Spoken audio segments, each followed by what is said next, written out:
Sabe aquele famosinho pelo testemunho de conversão?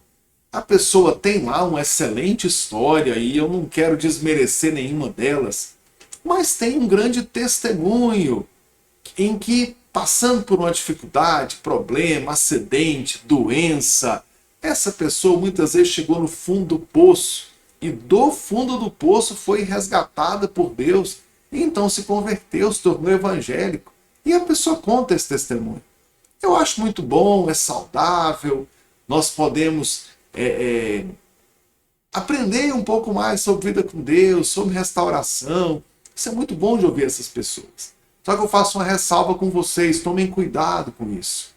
A pessoa conta o testemunho, fica famosa pelo testemunho de conversão e começa a contar esse testemunho. Acontece que essa pessoa converteu semana passada, não sabe nada da Bíblia, não tem nenhum tipo de formação teológica, até religiosa também, em relação a um trabalho na igreja. E esse conhecimento muito superficial da Bíblia vai fazer com que a pessoa tenha uma pregação rasa, não saiba diferenciar um falso ensino. Muitas vezes vai pregar da própria experiência, vai dar conselhos a partir da própria experiência. E isso passa a ser um problema para a igreja, porque essa pessoa está ministrando ensinos de algo que ela não entende. Então, muito cuidado com os pregadores que ficaram famosos por testemunho de conversão, mas converteram há pouco tempo e de repente está doutrinando a igreja. Não é incomum que eu veja isso, especialmente aqueles que já eram famosos antes da conversão, e então acaba aproveitando dessa mídia que tem sobre eles, quando se convertem, já começam a pregar. Não quero dar nenhum nome aqui, para não cometer a injustiça de não dar todos os nomes. Mas isso vai acontecer. E aí você tem pessoas doutrinando, trazendo ensinos para a igreja, e a pessoa não sabe nem para ela mesma. Mas o mais comum de acontecer é que a pessoa volte a repetir o seu testemunho de conversão. E agora tem um problema. Inicialmente não parece um problema, mas se torna. Porque a cada vez que a pessoa conta o testemunho, se torna mais teatral. Começa a incluir pequenos elementos. E isso vira um problema. Porque daqui a pouco você não sabe qual que é o testemunho de fato e qual que é a história que veio sendo aumentada para trazer mais drama, para tornar a pregação em si, a retórica mais emocionante.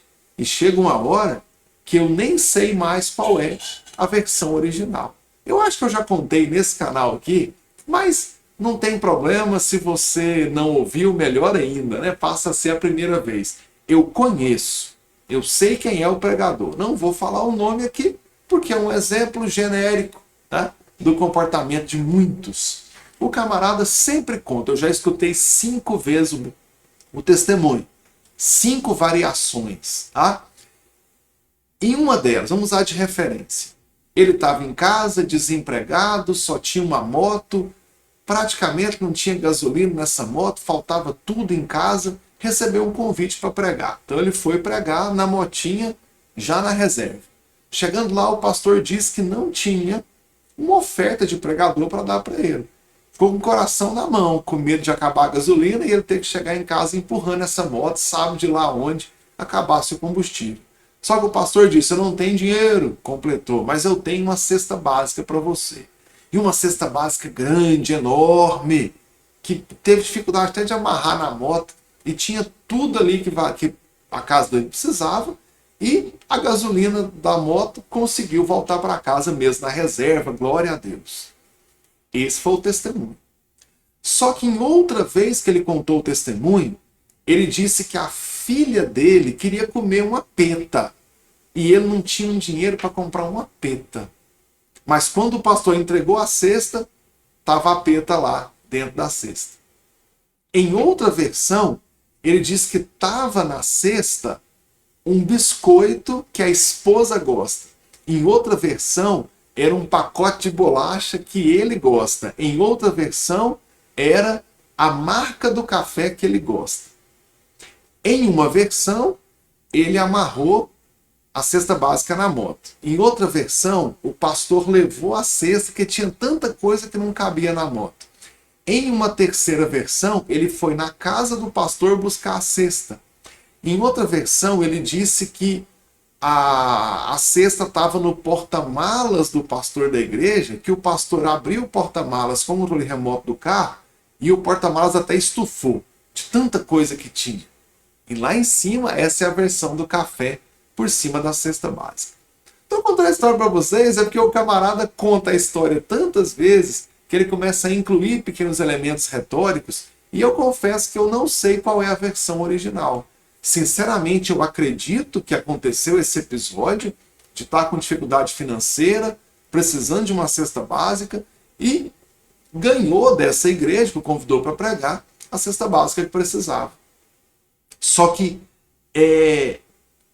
eu não quero chamar o cara de mentiroso, mas não tem outra expressão. O cara me conta 5 vezes a mesma história com 5 variações diferentes. E não é variação de um detalhe que faltou e em outra vez que contou o testemunho ele ampliou esses detalhes. São questões críticas. Em cima dessa cesta tinha o café que você gosta, a bolacha que você gosta, o biscoito que a sua esposa queria ou a peta que a sua esposa queria.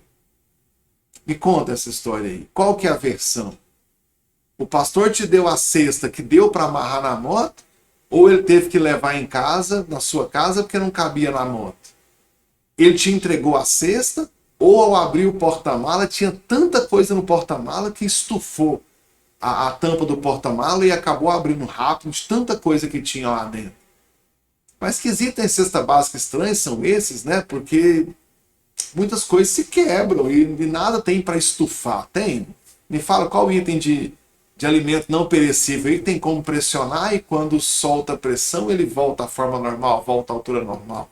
Estranho, né?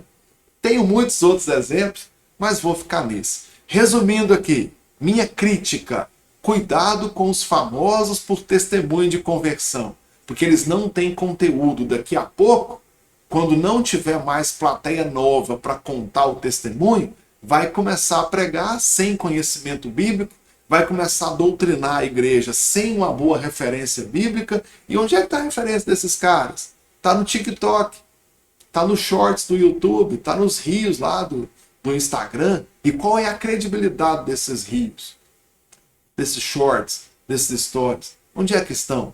Qual a credibilidade de um vídeo curto do TikTok para fazer isso como base para a pregação? E a gente vê isso acontecendo sempre. E tem também aquele que vai começar a florear o próprio testemunho, a incluir elementos retóricos e incluir cenas no testemunho, que quando você escuta mais de uma vez, você percebe as variações nesse testemunho. Então, me chama de ranzinza, se você achar que eu sou ranzinza, reclama aí nos comentários, faz questão de responder, prometo ser muito suave na resposta, mas quero a interação com você. Então é isso. Você gosta? Testemunho de conversão? Você acha que eu falei não faz sentido? Comenta aí, faço questão de interagir contigo.